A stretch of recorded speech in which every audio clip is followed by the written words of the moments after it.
नमस्कार, राजस्थान मोर्चा न्यूज में आपका स्वागत है और मैं हूं आपके साथ दीप्ति भटनागर। आइए नजर डालते हैं आज की कुछ। तो हम ये बोलना चाहेंगे, आपने मेरी दुख और दर्द को समझा, आपने आया मेरी बातों को सुनने के लिए, इसलिए मैं आपको सबसे पहले धन्यवाद करता हूँ।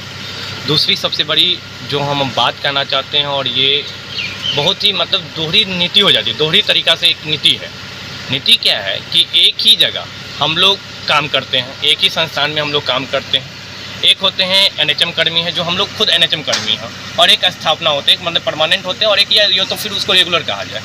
उसके लिए एक नया नियम और हम लोग के लिए एक नया नियम। जो नया नियम निकला है वो फेस रिकॉग्नाइजेशन अटेंडेंस सिस्टम लगा है। वो क्या है, सिर्फ केवल और केवल एनएचएम कर्मी के लिए है। इसमें क्या है कि इसमें आपको 3 टाइप आपको अटेंडेंस बनाना है फेस से, मैंने मोबाइल के ऐप से फेस अटेंडेंस बनाना है।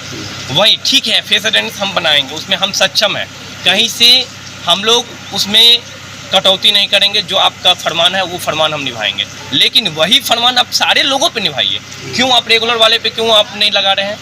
क्यों उनको क्या वो काम नहीं करते, क्या उनको आप वेतन नहीं देते हैं? अच्छा, काम तो बराबर करते हैं। वो भी ऑफिस में काम करते हैं, वो भी फील्ड में काम करते हैं। हम लोग भी जितने भी एनएचएम कर्मी हैं वो भी फील्ड में काम करते हैं, ऑफिस में काम करते हैं। जिनका जहाँ सिस्टम है, जहाँ उनका पोस्टिंग है, उस अनुसार वो काम करते हैं।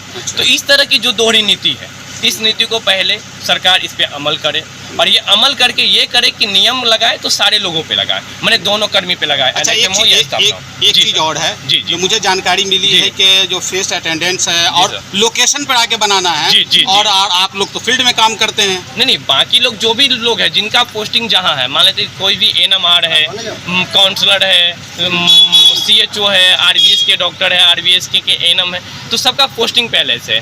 पोस्टिंग पैलेस मतलब लोकेशन होता है नानपुर। तो ये नानपुर जहाँ मेरी पोस्टिंग पैलेस है, वहाँ आके मुझे बनाना होगा अटेंडेंस। लेकिन होते तो क्षेत्र में होते हैं, ये जो एनएमआर क्षेत्र में होती है तो उनको वहाँ उनको भी लोकेशन पे आके बनाना है। तो ऐसे में कैसे मोस्ट पॉसिबल है? ये वहाँ यही चीज़ की समस्या हो रही है कि उन लोगों के जो जहाँ पे वो बनाएंगे वहाँ पे नेटवर्क इशू होगा, बहुत सारा होगा कि बहुत दूर दराज क्षेत्र में लोग अटेंडेंस बनाते हैं, तो हो सकता है कि मोबाइल डिस्चार्ज हो जाए, जाते जाते नेटवर्क इशू हो जाए, तो इसके कारण भी ये पॉसिबल नहीं हो सकता है। लेकिन ठीक है, सरकार की जो क्या मांग करना चाहेंगे, जो सरकार की नीति है उस नीति पे हम लोग अपनाने का काम करेंगे। उसमें कहीं से भी कोई आती नहीं, कटौती नहीं है, उसमें कुछ नहीं है। लेकिन यही नीति सारे लोगों पे लगाए, एक संस्थान में जितने सारे कर्मचारी उन सारे लोगों पे लगाएं। और दूसरी मांग मेरी ये है कि आप जब काम करवाते हैं हम लोग को, तो समान काम और समान वेतन।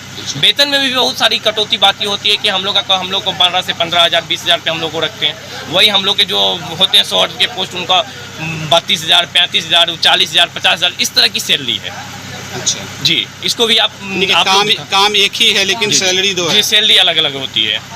जो रेगुलर होती है उसको ऑटोमेटिक है, उसका ग्रेड पे हो जाता है, तो उनको ऑटोमेटिक की सैलरी हम लोग को मिलेगा।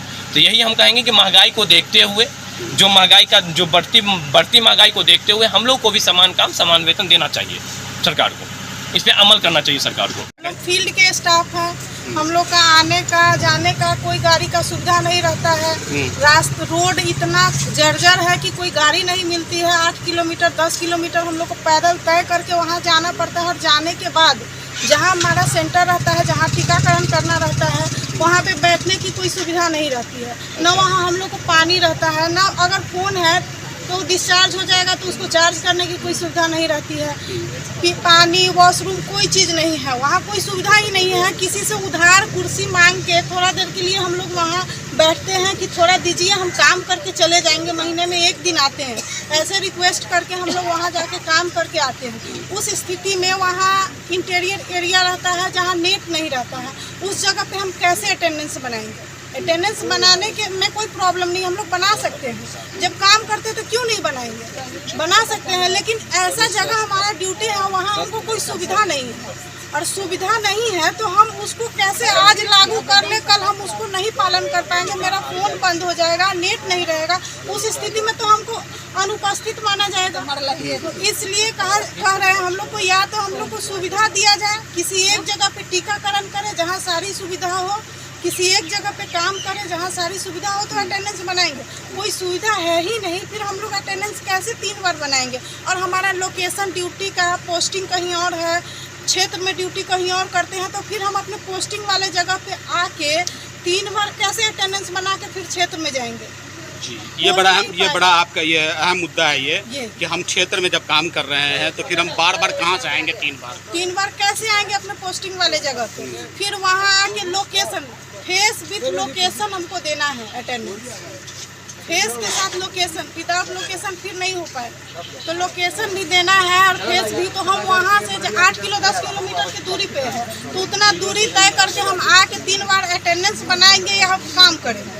और काम में भी है कि वहाँ पे हम लोग जब काम करते हैं तो एक ही काम नहीं है, रजिस्टर मेंटेन करना, टीकाकरण करना, गर्भवती का देखना, फिर उसको ऑनलाइन पोर्टल पे चढ़ाना। हम लोग घर में भी काम करते हैं, सिर्फ वहीं पे नहीं करते हैं। हम लोग 5 बजे 5:30 बजे क्षेत्र से निकलते हैं अपने घर के लिए। अच्छा, कितना देर काम करती होंगी आप पूरा 24 घंटे में? हम लोग 18